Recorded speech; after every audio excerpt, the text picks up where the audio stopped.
Welcome, very good evening to all of you. आप देख रहे हैं पसे पर्दा और मैं हूं नादिया नकी। आज सुबह से दुनिया भर में कश्मीरियों से इजहार यकजहती के लिए मुल्क भर में यौम एहतिसाल मनाया जा रहा है। और मैं आपको ये बताती चलूं कि आज ही का वो दिन था, इस बात को अब 1 साल गुजर गया है जब भारत ने गाज़िबाना कब्जा किया है मकबूजा कश्मीर पर, और उन्होंने जो मकबूजा कश्मीर की खुसूसी हैसियत थी उसको ख़त्म किया। आपने देखा कि पूरे मुल्क में जिस तरह से आज रैलियां निकाली गई, वज़ीर आज़म पाकिस्तान ने जो आज़ाद कश्मीर की कानून साज असम्बली है उससे खिताब भी किया, और उन्होंने एक बड़ी अच्छी बात कही कि मायूसी कुफ्र है, हमें मायूस नहीं होना चाहिए क्योंकि ऐसा कुछ हो जाता है जिसका आपको किसी सूरत एहसास भी नहीं होता। और दूसरी चीज़ उन्होंने कही कि जो कुछ भारत ने किया 5 अगस्त को 1 साल पहले, असल में उन्होंने ये खुद ही अपने लिए सबसे बुरा कदम उठाया है, क्योंकि इसका जो अल्टीमेट एंड होगा वो आज़ादी होगी। हमने देखा कि मुल्क भर में सायरन बजाया गया, 1 मिनट की खामोशी की गई, और उसके बाद ट्रैफिक भी उस दौरान जो है वो हर जगह रुक गया था। उसके बाद पूरे मुल्क में हर शहर में इजहार यकजहती के लिए अपने कश्मीरी भाई बहनों के साथ रैलियां जो हैं वो मुनक्किद की गई। सदर पाकिस्तान ने भी एक रैली से खिताब किया, हमारे जो गवर्नर्स हैं उन्होंने, वज़राए आला ने, दीगर सियासी रहनुमाओं ने, सब ने रैलियों में शिरकत की। गुज़िश्ता रोज़ जो बहुत बड़ा कदम हम कहेंगे, जो कि मेरे ख्याल से पाकिस्तान की तारीख़ में कश्मीर कॉज के लिए कभी नहीं उठाया गया, वो है पाकिस्तान का जो नया पॉलिटिकल नक्शा है उसका इजरा है। आज इसका भी जिक्र सदर पाकिस्तान ने भी किया, वज़ीर आज़म इमरान खान ने भी किया कि इसके पीछे एक पूरा फ़लसफ़ा है। आज इसी मुनासबत से अपने मोहतरम मेहमानों को मैंने दावत दी है। हम बात करेंगे कि जो कुछ आज हम कर रहे हैं, जो कुछ हमने अब तक किया है आगे बढ़ने के लिए, कश्मीर को फतह करने के लिए, और जो नक्शा हम पेश कर रहे हैं, जो एक्चुअल नक्शा है, बिल्कुल सही कहा, जो एक्चुअल नक्शा है, अब इसको अमली जामा पहनाने के लिए मजीद हमें क्या करना होगा। अपने मोहतरम मेहमानों का तारुफ कराते चलूँ। हमारे साथ हैं ब्रिगेडियर रिटायर्ड हारिस नवाज साहब, thank you so much for joining us. Islamabad से हमें ज्वाइन किया है कमर चीमा साहब ने, आपका भी बेहद शुक्रिया। साबिक सफ़ीर जमील अहमद खान साहब भी इस गुफ्तगू में शरीक हैं, आपका भी बहुत शुक्रिया। ब्रिगेडियर साहब, कल भी एक पूरी बाकायदा ब्रीफिंग भी हुई, और एक जो हमने कदम उठाया, जो पॉलिटिकल नक्शा जिसका इजरा हुआ है, क्या समझते हैं ब्रिगेडियर साहब इसकी अहमियत ज़रा, क्योंकि वज़ीर आज़म ने भी कहा कि इसके पीछे पूरा फ़लसफ़ा है, क्या इम्पैक्ट जाता है इससे? देखिए नादिया, कल मैं आई वॉज वेरी हैप्पी, कल मैं भी वो ब्रीफिंग में था इस्लामाबाद में, और उसके बाद शाह कुरैशी साहब ने पॉलिटिकल मैप भी दिखाया, उसकी बैकग्राउंड भी बताई, और बहुत अच्छा है कि हमने कंप्लीट क्लेम जो फर्स्ट टाइम अपने लैंड उसमें अंदर हमारा बॉर्डर, इंटरनेशनल बॉर्डर कहाँ तक चला गया वो डिस्कस किया गया। लेकिन बात यह है कि इसको हम आगे कैसे लेके चलते हैं। नेपाल जैसे मुल्क ने नया नक्शा बना के यूनाइटेड नेशन में जमा करा दिया, सही। Likewise our next step should be, जो कि मेरे ख्याल में हमारे पुराने पार्लियामेंट एक्ट में डाला हुआ है इसको, लेकिन स्टिल यूनाइटेड नेशन में it must be submitted with logical reasoning. ये हमारा क्लेम है, दिस व्हाट वी थिंक, ताकि एटलीस्ट इंडिया को ये पता चले कि हमने क्लेम किया है। टिल टाइम यूनाइटेड नेशन का प्लेबिसाइड होता है, फिर हमारे पास कश्मीर आ जाता है। तो आप ये समझते हैं कि इसकी अहमियत है, लेकिन जब तक हम इसको यूएन में जमा नहीं करा देते, लेकिन जो दीगर मुमालिक हैं उनके हिसाब से बताइएगा कि आज जब मुजफ्फराबाद में वज़ीर आज़म थे, अपने खिताब से पहले जब दीगर मेंबरान जो हैं वो बात कर रहे थे, तो उन्होंने भी कहा कि हम चाहते हैं कि तमाम मुमालिक इसको एक्सेप्ट करें, और इसके लिए पाकिस्तान को बहुत काम करना होगा। आई एम श्योर के व्हाट आई इंफॉर्मेशन के चाइना ने तो इसको इन्होंने अप्रूव करवा के, डिस्कस करके, और उसके बाद इसको किया, बिकॉज हमसाया मुल्क है, बिल्कुल हमारा ट्रस्टेड फ्रेंड है, बहुत ट्रस्टेड फ्रेंड है, इसलिए हमने उनसे भी बात की है। आई एम श्योर कि उसके बाद ये दिखाया गया, और जिन ममालिक से हमारी ज़्यादा रिलेशनशिप है तो वो तो एक्सेप्ट करेंगे। But I have my doubt about OIC। अच्छा, I don't count OIC any more, इसलिए कि what they have done nothing. What has happened in Iraq, what has happened in Syria, Lebanon, कल आपके सामने बैरूत में देख लें, पैलेस्टाइन में देखें, यमन में देखें, कश्मीर में देखें, अफगानिस्तान में देखें, their role is zero because they are totally controlled by American and their allies। उनके इंटरेस्ट के अलावा वो कोई काम नहीं करते हैं। ये I am very openly, because it is बहुत तकलीफ दी है। आई वुड से कि Pakistan was the founding member, और पाकिस्तान को इवन इसको अगर छोड़ना पड़े, बता के कि this is what was our lifetime, आपने हमारे साथ क्या किया, and we don't want to become any more member of it. This इससे एक्सेप्ट जाना चाहिए। नंबर 2, इसके बाद हमें प्रैक्टिकल स्टेप क्या लेने 1 साल में।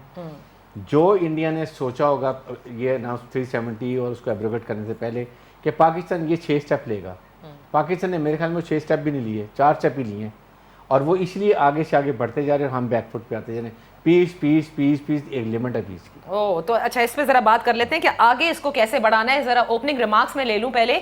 जमील अहमद खान साहब, बहुत बार आपसे ये डिस्कशन भी हुई, लेकिन जैसे मैंने इब्तिदा में कहा कि हमेशा इस बात के ऊपर हम क्रिटिसाइज़ भी करते हैं कि कश्मीर कॉज को आगे ले जाने के लिए बहुत कुछ करना होगा। आपने कई बार कहा कि हमारी कमाईगियाँ भी रही हैं सिफारती सतह पर, लेकिन इस बार जो कुछ किया है इस हुकूमत ने और कल जिस तरह नए पॉलिटिकल नक्शे का इजरा हुआ है, क्या आप समझते हैं as a diplomatic move this is the right move and a great move?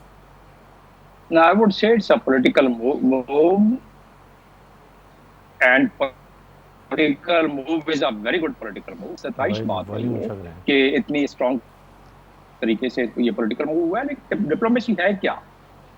Diplomacy politics. तो लिहाजा जब पॉलिटिकल लीडरशिप और पॉलिटिकल मैकेनिज्म मुतहर्रिक होता है तो डिप्लोमेटिक मैकेनिज्म ऑटोमेटिकली मुतहर्रिक होना चाहिए, और वोट पॉलिटिकल लीडरशिप पे डिपेंड करता है। तो लिहाजा यस, ठीक है, ये तो बहुत अच्छी सही शब्द में है, लेकिन इससे बड़ा एक सवाल उभरता है। वो सवाल ये है कि आज प्राइम मिनिस्टर की तकरीर भी बहुत ही मुफीद और बहुत ही जामे तकरीर, प्रेसिडेंट की तकरीर, जिसमें कि उन्होंने सियाको सबाक के साथ सिक्योरिटी काउंसिल रेजोल्यूशन का हवाला दिया है बाकी तमाम जो ह्यूमन राइट वायलेशन कश्मीर में हो रही हैं।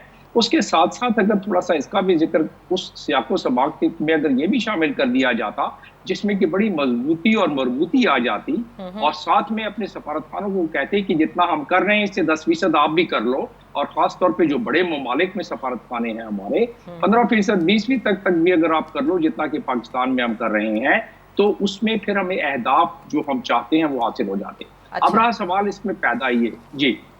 अच्छा, आप ये समझते हैं कि सिफारत खानों का रोल अभी तक उस लेवल तक नहीं पहुंचा जो इसको सप्लीमेंट कर सके? जिस तरह से, ठीक है, ये सिंबॉलिक चीज़ें होती हैं, जिस तरह से हमने श्रीनगर हाईवे रख दिया, मतलब नाम चेंज किया, और हमने एक तरह से बताया है कि यही हमारी आखिरी मंजिल है, और इसीलिए हमने पॉलिटिकल मैप का इजरा भी किया है। जी हाँ, लेकिन ये एन हमारे सिक्योरिटी काउंसिल रेजोल्यूशंस के मुताबिक हमने जो भी अभी नक्शा कल हमने जो इसका कैबिनेट से अप्रूव करके और शाया किया है, और कोई हर्ज नहीं, हम इसको यूनाइटेड नेशन में भेज सकते हैं, वो कि उनकी रिक्वायरमेंट ये नहीं है। अगर हमने इसको सही मानों में इंटरनेशनल लॉ के मुताबिक सबमिट करना है तो उसका तरीकाकार दूसरा है। वैसे इंफॉर्मेशन के लिए सेक्रेटरी जनरल को भेज दें, वो तो कोई आम सी बात है, वो तो कुछ भी भेज सकते हैं आप। और जो इंटरनेशनल तरीका इसका कानून के तहत है कि 7 मेंबर अगर सिक्योरिटी काउंसिल के हों तो वो जनरल असेंबली की मीटिंग कॉल कर सकते हैं, और अगर मेजॉरिटी यानी 50% से ज़्यादा जनरल असेंबली के मेंबर खुद कहें तो कॉल कर सकते हैं, और वहाँ ये अप्रूव हो जाता है, उसके बाद सिक्योरिटी काउंसिल में भेजा जाता है। तो लेकिन यह है कि इसमें खुद ब खुद पाकिस्तान ने इस चीज़ को न सिर्फ तस्लीम किया है, इंटरनेशनल कानून की पासदारी करते हुए, सिक्योरिटी काउंसिल रेजोल्यूशन 47 का हवाला देते हुए और बाकी हवाले देते हुए नक्शे पे लिखा है कि subject to the security council resolution, जिसके मुताबिक ये जाहिर एक बड़ा सिग्नल गया है पूरी दुनिया अक़वाम को कि हम बिल्कुल इंटरनेशनल कानून के मुताबिक हम समझते हैं कि जब भी प्लेबिसाइड होगा तो ये नक्शा हमारा है और हमारा इस पे हक बनता है। क्योंकि आप देख लें कि कश्मीर में क्या नारे चल रहे हैं, कश्मीर जो में हर शख्स पाकिस्तान का झंडा उठाए फिरता है, जो मरता है वो कहता है पाकिस्तान के झंडे में हमें लपेटो, जहां भी आवाज बुलंद हो रही है हम पाकिस्तानी है कि आवाज हो रही है, ये इंडिकेटर्स काफी हैं। यह बात है कि तमाम मीडिया की ऐसी वजह से वो आवाज पूरी दुनिया को में नहीं फैल रही है। हम सिर्फ इतना ही कर लेते आज, कुछ ज्यादा अगर ना करते आप मुल्की लिहाज से भी और गैर मुल्की लिहाज से, बल्कि प्राइम मिनिस्टर प्रेसिडेंट ने इसका जिक्र किया कि 2 कमीशन की जो ह्यूमन राइट कमीशन की 2 रिपोर्टें शाया हुई हैं, उसमें वो तमाम मवाद शामिल है जो तमाम टीवी चैनल पे इस वक्त चल रहा है, और प्रेसिडेंट ने जिसका जिक्र किया और प्राइम मिनिस्टर ने जिक्र किया, जिसमें कि वो रेप का जिक्र है, जिसमें जुल्म और तादी जबर सितम का जिक्र है, जिसमें मीडिया का जिक्र है, जिसमें बाकी तमाम ह्यूमन राइट वायलेशन का जिक्र है, और उसमें खुद डिमांड की है उस कमीशन में, और आंसुओं और सिसकियों के साथ उसके कमिश्नर ने जब रिपोर्ट पेश की ह्यूमन राइट कमीशन ने, तो उसने 6 पॉइंट तो बड़े कलीदी उठाए उसमें। और पहला पॉइंट ये बताया कि ऑब्लिगेशन है ये इंडिया की कि सिक्योरिटी काउंसिल रेजोल्यूशन को मानते हुए इसका हल तलाश करे। दूसरा पॉइंट बताया कि ह्यूमन राइट की वायलेशन नहीं होनी चाहिए। तीसरा पॉइंट बताया कि रिपोर्टियर्स को यानी कि जो ह्यूमन राइट काउंसिल के रिपोर्टियर हैं उनको नहीं आने दे रहा इंडिया, उस पर उन्होंने इसका जिक्र किया। और बाकी उन्होंने जिक्र किया कि मीडिया को एक्सेस होना चाहिए, कर्फ्यू उठाना चाहिए। ठीक है, इस रिपोर्ट में सारे जिक्र जरूर किए गए, लेकिन बात वही है जो मैंने कहा कमर चीमा साहब कि जैसे हमने कहा कि अब आगे कश्मीर कॉज को कैसे लेकर जाएं। ठीक है, हम बहुत कुछ एक दिन मना रहे हैं, हम अपने एहतजाज रिकॉर्ड करा रहे हैं, सब कुछ है, लेकिन एक्चुअल अमली जामा पहनाने के लिए what all do we need to do? देखिए, मेरा ख्याल ये है कि सबसे पहले तो पाकिस्तान को ये अपनी जो डिफेंसिव अप्रोच है इंडिया और कश्मीर के ऊपर, इसको छोड़ना चाहिए। अभी भी समझते हैं क्या डिफेंसिव अप्रोच है? जी मैं बताता हूं। ये हमारा सारे की सारी जो अप्रोच है रिगार्डिंग कश्मीर इशू और इंडिया के हवाले से पिछले कुछ दौर में रिएक्शनरी रही है। जो इंडियंस करते थे हम उसके रिस्पांस में एक जवाब दे देते थे, सिर्फ रिएक्ट करते थे। देखिए, वो उन्होंने एक प्लान बनाया, उन्होंने एक स्ट्रैटेजी बनाई, उन्होंने उस पर इंप्लीमेंट किया, हमें अपने आप को चेंज करना उसके हिसाब से पड़ा। यही हमें करना पड़ेगा कि हमें कुछ ऐसा करना चाहिए जो उनको तब्दीलियां लाने पड़े जो हम करें। सो एक तो ये रिएक्शनरी, इसमें बड़ी लंबी बहस हो सकती है क्या किया जा सकता है। दूसरी, जो पाकिस्तान को इस वक्त सबसे इंपॉर्टेंट चीज, अगर हमने कल मैप जारी किया तो ये पाकिस्तान के लोग तो मैप को पति भूल ही गए थे कि हमने कौन सा मैप करना है। पीटीवी भी जो इंडिया का मैप था वो इस्तेमाल कर रहा था, ग्लोबली एक्सेप्ट हो चुका था। तो ये तो हमें मजबूरन चीजें करनी पड़ी ताकि हम अपने लोगों को और दुनिया को बता सकें कि नहीं भाई, मैप ये है, मैप ये नहीं है जो इंडिया इस वक्त जो जारी कर रहा है, या जो गूगल के पास है, जो बाकी है। सो मेरे ख्याल से कि ये सारी रिएक्शनरी अप्रोच है। हमें अच्छा किया जो कर रहे हैं प्राइम मिनिस्टर, उनकी गवर्नमेंट 1 साल से लगे हुए हैं, हमें किसी ने मदद नहीं करनी। ये भी ब्रिगेडियर साहब ओआईसी के बारे में बिल्कुल ठीक कह रहे थे, ना ही उनके पास जाना चाहिए। जो करते हैं, जितनी मदद देते हैं लेते हैं। एक तो सिर्फ कंसिस्टेंसी रखें, दूसरा दुनिया के हर मुल्क के बायलैटरल जो हमारे ताल्लुकात होते हैं और जहां पे मल्टीलैटरल फोरम्स में हमारी मौजूदगी है, वहां पे कश्मीर को जेरे बहस लाया जाए। ये हमने जब 2 ममालिक के सदर और वजीर आजम मिलते हैं तो हमने तो बायलैटरल स्टेटमेंट में कश्मीर का जिक्र करने भूल गए थे। इंडिया क्या करता था कि वो इंडियन वजीर आजम जिसको मिलता था तो वो कहते थे जी कि पाकिस्तान जो है ये तो कश्मीर के अंदर या इंडिया के अंदर क्रॉस बॉर्डर टेररिज्म करा रहा है। उन्होंने हर बायलैटरल मल्टीलैटरल फोरम के ऊपर जो है वो डिस्कस करना शुरू कर दिया था। हमें इन चीजों का ख्याल रखना है कि आइंदा जो बायलैटरल मल्टीलैटरल जहां पे हमारी डिस्कशन हो, कश्मीर उसका हिस्सा हो और ये कहा जाए कि कश्मीर यूएन रेजोल्यूशंस के तहत होगा। हम उनको जो थे यूनाइटेड नेशंस लेवल पे कहते थे जी ये तो एक ग्लोबल डिस्प्यूट है, ग्लोबल से फिर ये बायलैटरल आ गया, बायलैटरल से वो यूनिलैटरल रह गए। उन्होंने कहा ये तो हमारी टेरिटरी है, ये तो इंटरनल मसला है, ये तो डोमेस्टिक इशू है, दुनिया उसको मान रही है। सो ये सारे का सारा 20, 25, 30 साल से जो नैरेटिव था वो हमारे हाथ से निकल चुका था और आज फिर हमें भागदौड़ करनी पड़ रही है, जो कि ठीक है, जो हुआ सो हुआ, लेकिन आइंदा के लिए खुदारा ये रिएक्शनरी और डिफेंसिव अप्रोच से बाहर निकले। अच्छा, मैं एक छोटी सी ब्रेक लेती हूँ। ब्रेक से वापस आकर इस डिफेंसिव अप्रोच का जिक्र ब्रिगेडियर हारिस नवाज ने भी किया, तो किस तरह से फिर क्या अप्रोच हम बनाएं, क्योंकि अभी भी आज भी जब सदर पाकिस्तान ने जिक्र किया, उन्होंने पूरा पुलवामा अटैक का भी जिक्र किया। उन्होंने बताया कि क्योंकि हम एक पीस लविंग नेशन है, हमने किस तरह से एक अच्छा जेस्चर देते हुए अपने उनके पायलट को जो है वो वापस भी कर दिया, क्योंकि हम अमन का पैगाम देना चाहते थे। अगर अभी भी यही अप्रोच है मौजूदा हुकूमत की भी, तो फिर कश्मीर कॉज को आगे लेकर कैसे चलेंगे? Let's take a break. Break से वापस आएंगे, ब्रिगेडियर साहब से पूछते हैं।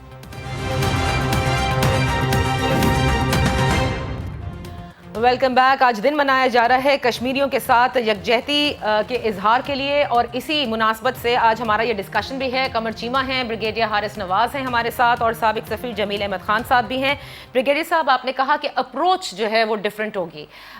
लगता है ऐसा है जैसे you are saying, you know, all out war की तरफ हम चले जाएं। If you need to get, then what is going to be the approach? क्योंकि हम तो एक पीस का पैगाम देते आए हैं। आज भी जैसे मैंने कहा, सदर ने जिक्र किया, ये जो हिंदू मेंटालिटी है ना, I don't talk about all Hindus, they are very moderate people. Hindutva और हिंदू मेंटालिटी, खास तौर पे ये जो एक्सट्रीमिस्ट एलिमेंट है आरएसएस के और नरेंद्र मोदी, अजीत डोभाल, अमित शाह, ये जो ग्रुप है राजनाथ सिंह का, they don't understand a decent language. एक तो ये इनकी वैसे भी है, इनके सर पे डंडा मारेंगे, ये राम राम करेंगे, जहाँ आप वीकनेस दिखाएंगे ये चढ़ाई करेंगे, ठीक है। तो हमें कम से कम कोई थोड़ी सी पोस्टर ही चेंज करना चाहिए। हम एक न्यूक्लियर मुल्क हैं। First we should learn how to behave as a nuclear state. Qamar Cheema will bear me out, Jamil साहब ये बात करेंगे। हमने आज तक अभी ऐसे, हम समझते हैं अपने आप को हम बड़े कमज़ोर हैं, इकोनॉमिकली आई बहुत दबे हुए हैं, हमें जो मर्जी दबा लें उसकी बात मान लेंगे। पहली गवर्नमेंट आज थोड़ी स्ट्रांग हुई है। आई सजेस्ट के देखें, हमने आज के दिन आई एक्सपेक्टेड 1 साल के बाद हम कम से कम आज कहते हैं आज इंडिया से हमारे ताल्लुकात ख़त्म, हमारे कमर्शियल फ़्लाइट बंद, कोई तजारत नहीं। मैन पर अपनी सफारती उन्होंने पहले हमारी कम की ना 8-10 भेजे हैं, आज हम और 5-6 और वापस मंगवा लेते। Show something to the world कि 2 nuclear powers are getting close to each other. ठीक है, वेस्ट अमेरिका को हम ये कहते हैं, हमने आपके लिए निगोशिएट की, तालिबान को आपके से बिठाया, आपका मुआहदा कराया। अब हम जो है अफगान गवर्नमेंट को तालिबान में बिठा रहे हैं। We have done a lot for you, we have engage our troops. हमने इतने वेस्टर्न बॉर्डर पर रखे हैं बिकॉज ये अफगानिस्तान की वजह से, इंडिया की वजह से। आज इंडिया में थ्रेट कर रहे हैं, इंडिया में ये कह रहे हैं जी हम सर्जिकल स्ट्राइक करेंगे, हम फ्लैग ऑपरेशन करेंगे, लाइन ऑफ कंट्रोल फायरिंग कर रहे हैं। We are force to shift our few troops from that side to eastern border पे। कम से कम आप पोस्टर तो दिखाएं कि वी मीन बिजनेस। लड़ाई so why कोई are we not showing that poster? This is ये पैसिव अप्रोच हमारी आ चुकी है, इसको चेंज करना चाहिए। इसमें अगर कम से कम दुनिया को ये पता चलेगा यार 2 न्यूक्लियर मुल्क हैं, आमने सामने आईबॉल टू आईबॉल आ रहे हैं, anybody doing a wrong thing can lead to a disaster for the region and for the world. People will start rushing toward this side. वो देश है पाकिस्तान नारे लगा रहा है, शोर मचा रहा है, हम ये कर दें, की रिपोर्ट आ रही है, कुछ फायदा नहीं हो रहा किसी को। कुछ नहीं, वो उसने इनकार कर दिया। यूएस रिपोर्ट आई, यूएस के रिलीजियस फ्रीडम की report I, they don't bother. ठीक है, वो आराम से बैठे हैं। वो कह रही है पाकिस्तानी कुछ नहीं कर रहा तो हम क्यों आएँ, क्या करें। नंबर 1 बात है ये, आप जब अप्रोच चेंज करेंगे तो फिर आपको फ़र्क पड़ेगा। इसी तरह आपको और चीज़ में और फिर डिप्लोमेटिक ऑफेंसिव बजाय आपके फॉरेन मिनिस्टर जमील से बैठे हुए हैं, पीटीआई के अंदर हैं, इनसे पूछें how many time are foreign minister has gone to 5 permanent and 10 non permanent members को मिलने के लिए पर्सनली कि जी ये इशू है, कल को ये हो जाएगा, वी आर गिविंग रिस्पॉन्सिबिलिटी। उसके बाद यूरोपियन यूनियन कितनी दफ़ा गए हैं फॉरेन मिनिस्टर, आपके रशिया कितनी दफ़ा गए हैं ये, और इस्लामिक कंसर्न ममालिक में कितनी, टर्की कितनी दफ़ा गए हैं। यहाँ बैठ के उर्दू में नारे लगाने से nobody is pushed, nobody will bother about it, nobody knows what is happening in Pakistan. It has to be English and going to meet the people. आपकी आज एम्बेसीज पूरे वर्ल्ड में हमारी एम्बेसीज हैं, उन्होंने आज 5 वक्त तक क्या दिन मनाया ये पूछना चाहिए। वहाँ लोग सुनेंगे ना, यहाँ तो कोई नहीं सुनना। हमारी उर्दू की बात आपकी ये गोरों को तो समझ नहीं आ रही है। These are things we need to do it. नहीं, और diplomatically you need to engage the countries. Engage and engage very forcefully. ठीक है। नंबर 3, आपने उसके बाद हर जगह आप पीस जैसे बिल्कुल ठीक है, but then tell them in their own language. China ने क्या किया है, आप वो नहीं करें, कम से कम आप अपना पोस्टर चेंज करें। सही। Show them we mean business. Even I would say United Nation को वार्निंग दें कि जी हम 3 महीने ले रहे हैं, हमने बहुत कर लिया। We have a right to support Kashmiris. India Balochistan में क्या कर रहा है, ओपनली उनका। But then when we say that we have the right to support Kashmiris, you know how the world looks at us. वो तो फिर हमें टेररिस्ट बना देते हैं। जमील साहब से पूछें, ये यूनाइटेड नेशन के चार्टर्ड में है कि अगर आप एक मुल्क पे कब्जा कर लें, उस मुल्क के लोगों का राइट है फ्रीडम स्ट्रगल, आर्म स्ट्रगल करने का। और अगर वो किसी को इन्वाइट करते हैं हेल्प करने की, that is legal to support. India ने बांग्लादेश में क्या किया था, इंटरनेशनल बॉर्डर था ना, दे क्रॉस इंटरनेशनल बॉर्डर, ये तो हमारा डिस्प्यूटेड है, लाइन ऑफ कंट्रोल का एरिया। ठीक है, उसके बाद आप बलूचिस्तान में ओपनली वो कह रहे हैं हम ये कर रहे हैं, हम उनको सपोर्ट कर रहे हैं, BLA को कर रहे हैं, MQM लंदन को कर रहे हैं, एंड वी आर जस्ट, और हम FATF में जाएं कि जी ये स्टेट टेररिज्म कर रहा है, ये गुलबख्श जादेह की मिसाल है, इसके खिलाफ करें ना, ये स्टेट टेररिज्म कर रहा है, टेरर फंडिंग कर रहा है, इंग्लैंड में अल्ताफ हुसैन को पैसे दे रहा है पाकिस्तान डिस्टेबलाइज करने के लिए। तो these are thing we have to do and we don't nothing. ये बड़ी बेसिक्स से स्टार्ट किया है ब्रिगेडियर साहब ने, कमर चीमा साहब, कि बेसिक्स तो ये थी कि वो सिफारती ताल्लुकात को अगर आप ख़त्म नहीं कर रहे तो चले मज़ीद कम कर दें, अपने ट्रेड रिलेशंस को आप कट करें, अपनी एयर स्पेस जो है उनके लिए बंद करें, फ़्लाइट ऑपरेशन पूरा मुअत्तल करें। ये तो बड़ी बेसिक्स है। वीज़ाज भी हम दे देते हैं बड़े मज़े से। तो इन चीज़ों से कुछ तो मतलब आपको मालूम है कि डिप्लोमेटिकली भी और दुनिया में भी फिर जाहिर है कि एक सही मैसेज भी जाता है। Do you think some of the things that brigadier साहब has said are doable, should be done immediately? जी बिल्कुल डूएबल है, क्यों नहीं डूएबल।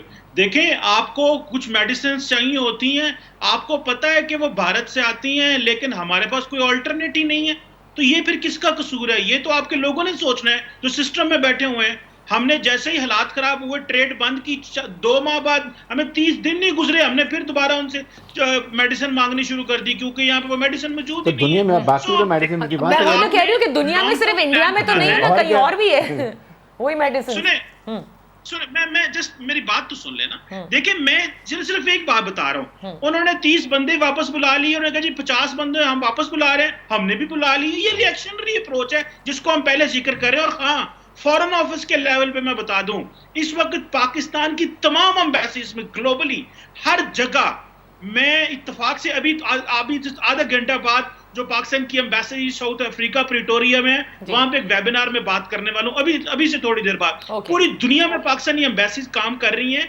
अभी वो चीज से हम थोड़ा बाहर निकले हैं। पिछली दफा 5 फरवरी में भी इत्तेफाक से चीजें इस पूरी दुनिया में कश्मीर के हवाले से डिस्कस किया गया। एक पॉलिटिकल अप्रोच चाहिए नादिया, मैं समझता हूं पॉलिटिकल अप्रोच मिसिंग है। और वो पॉलिटिकल अप्रोच ये है कि ये जो हमारा पर्सपेक्टिव था ना कि हमने कश्मीर को सिर्फ डिस्कस करना है 5 फरवरी को और 1-2 दफा और बस इसी हद तक, ये जो पॉलिटिकल लीडरशिप है, हम सिर्फ कश्मीर को अपनी सिंपैथी लोगों से लेने के लिए ना डिस्कस करें कि हमें वोट जब बैंक कम हो रहा होता तो सियासी जमातें कश्मीर को डिस्कस कर रही हैं। इसे main stream agenda for ever रहना चाहिए। और भारत ने तो हमें मजबूर किया इस मौके पे लाने का।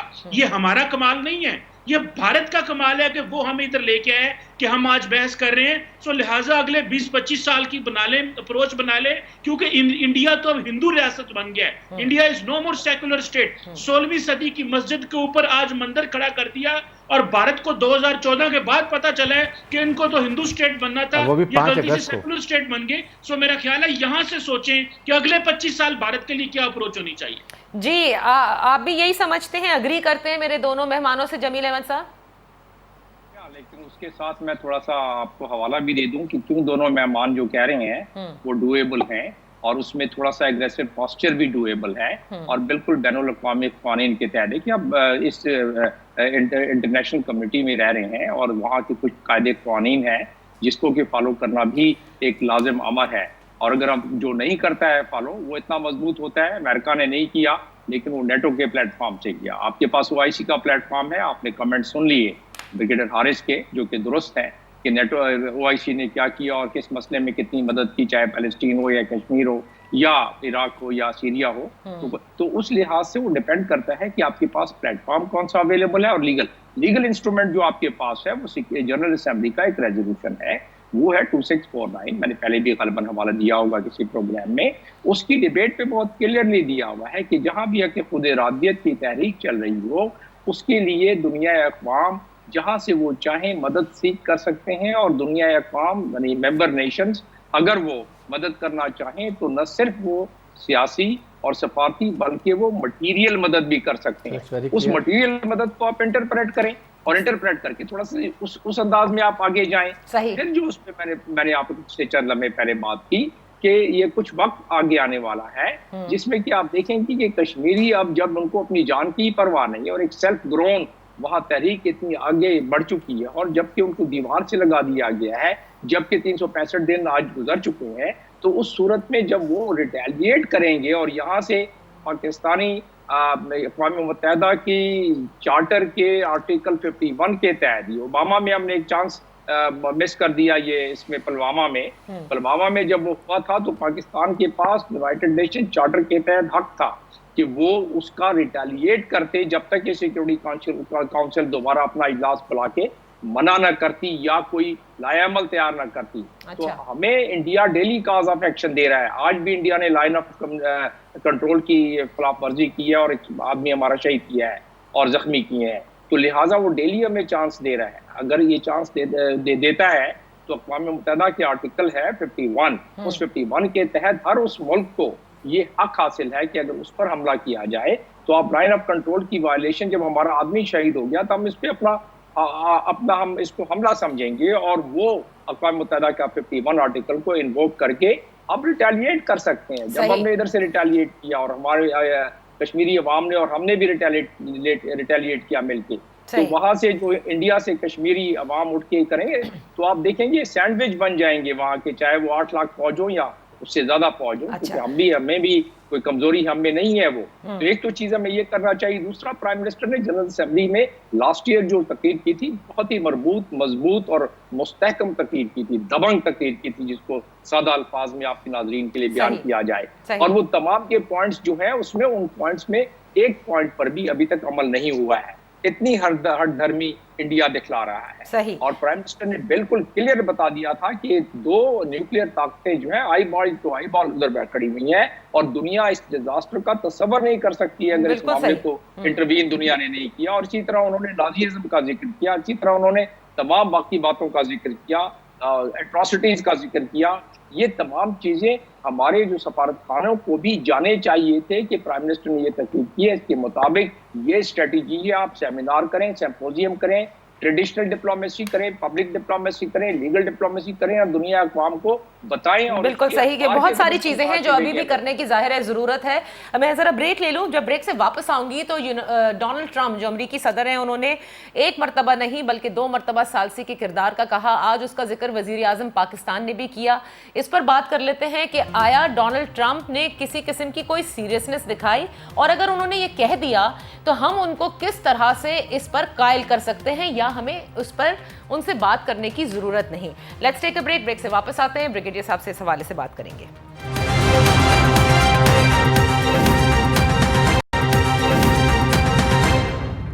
Welcome back. मैं ब्रिगेडियर साहब आपसे पूछना चाहूंगी कि अमेरिका ने जो कहा कि मैं सालसी का किरदार अदा कर सकता हूं एंड आई कैन मीडिएट, क्या हम उन्हें कायल करें कि अब वो करें या वी डोंट नीड टू? नहीं ना, उन्होंने करना है। He has just passed it the remarks. I don't think in और जिस तरीके से इंडिया ने वायलेंटली रिएक्ट किया था, तो वो अगर चाहें इंडिया के मजाल नहीं कि मुज़ाकरात ना करें। अगर वो नहीं चाहते तो वो कभी भी नहीं उन्होंने कर दिया। उसने एक रिमार्क दिया, हमने कहा जी वी आर रेडी। जैसे आपने कहा ना कि अफगानिस्तान के लिए we played a role and we are playing a role, तो why can't we make them agree to this? वो जी आपका वो अपना पॉइंट लेते हैं, इधर आप कहते हैं जी आपके दोनों का मसला है। देखें, या तो यूनाइटेड नेशन का ये मसला है, यूनाइटेड नेशन चार्टर्ड है, राइट, डिस्प्यूटेड है। सबसे बड़ी बात है कि यूनाइटेड नेशन के मिलिट्री ऑब्जर्वर ग्रुप जो तैनात है बॉर्डर के ऊपर, मीन्स के इट इज़ अ डिस्प्यूटेड है। ये इंडिया कब से चाहता है ये चले जाए, हम नहीं जाने देते। फिर कहते हैं बायलैटरल इशू है, शिमला एग्रीमेंट के तहत ओके बायलैटरल फिर भी इशू है। How can they take unilateral actions? सही, कहीं तो इंसाफ होना चाहिए। इंसाफ नहीं है। ये United Nation is not there to resolve countries problems. 1945 के बाद बनाई इसलिए गया था, पहले लीग ऑफ नेशन बनाई थी फर्स्ट वर्ल्ड वॉर के बाद, ये 1945 में, कि जी दुनिया के कॉन्फ्लिक्ट को resolve and the world war now. तो they are not doing, they are not serving only the purpose of few world powers जिनको वो कंट्रोल करते हैं अपनी मर्जी के।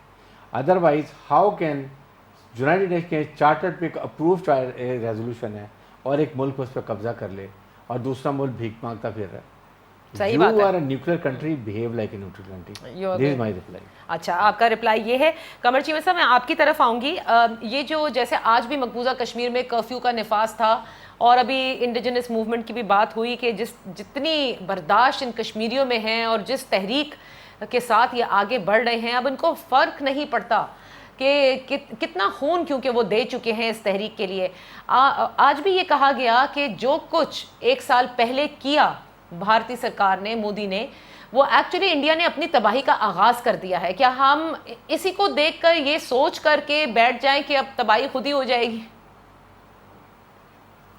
पाकिस्तान ने एक मूवमेंट चलाई है, ये जो मूव है ये कामयाब हो रही है। देखिए, इसी साल जो एक अमेरिकी स्टेट डिपार्टमेंट का अदारा है, जो वो ये कहता है कि जो इंडिया है वो एक कंट्री ऑफ पर्टिकुलर कंसर्न है, US commission for international religious freedom 2020 की रिपोर्ट है कि यहाँ पे जो रिलीजियस माइनॉरिटीज हैं उनको बहुत खतरा है। और ये अब ये यूएस कह रहा है। और बल्कि कि आपको पता है कि जो इंडिया के फॉरेन मिनिस्टर हैं जयशंकर, उन्होंने जो US commission for international religious freedom है उसकी टीम को इंडिया में भी नहीं आने दिया और कहा कि हम आपको वीजे नहीं जारी कर रहे। सो ग्लोबली प्रेशर बढ़ रहा है। देखें, स्टेट एक्टर्स से ना भी बढ़ रहा हो लेकिन नॉन स्टेट एक्टर्स की तरफ से कि इंडिया जिस तरह अपना इमेज चेंज कर रहा है। न्यूयॉर्क टाइम्स में खबर आ रही है, वॉल स्ट्रीट जर्नल बात कर रहा है, दुनिया के जो राइट्स ग्रुप है वो बात कर रहे हैं। देखिए, हर काम की लिमिटेशंस होती हैं। ये कोई ओवरनाइट, अगर आज यूएन सिक्योरिटी काउंसिल क्या कर सकता है, अमेरिका, फ्रांस क्या कर सकते हैं, England,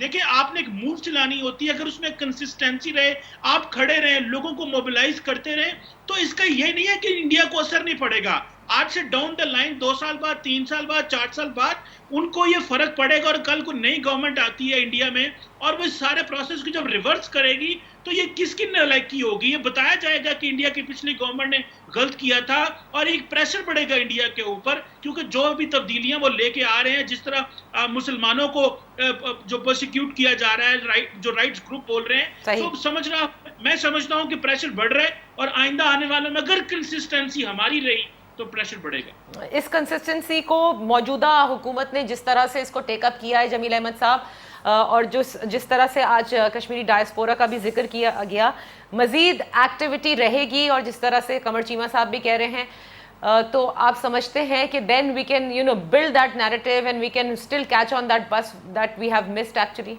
in all these another eye-catching point which probably government has missed it this time, and I'm sure they are going to do it next time or in coming few months, if not weeks, and that is the government in exile. Kashmiris would be very happy to form a government in exile. I think they can just have their headquarters anywhere with the country which accept that. If nothing else, at least they can come to Pakistan and establish their government in exile. Government exile का ये है कि उसे कहा जाता है semi sovereign state, legitimate, और उसको बाकी दुनिया के ममालिक जैसे टर्की है, मलेशिया है, जो हमें ईरान है, चाइना है, रशिया है, वो उसको रिकग्नाइज करना शुरू कर दें, तो फिर उसको उसमें अक़वाम मुत्तहिदा पर भी प्रेशर पड़ता है, दुनिया के दूसरे अक़वाम पर भी प्रेशर पड़ता है। तो ये हमें आगे जाके मैं समझता हूँ कि हमें इनकरेज करें या न करें, जो कश्मीरी लीडरशिप है वहाँ की, अगर वो चाहें तो इसको बड़ी जब करें। मैंने देखा है सीरिया की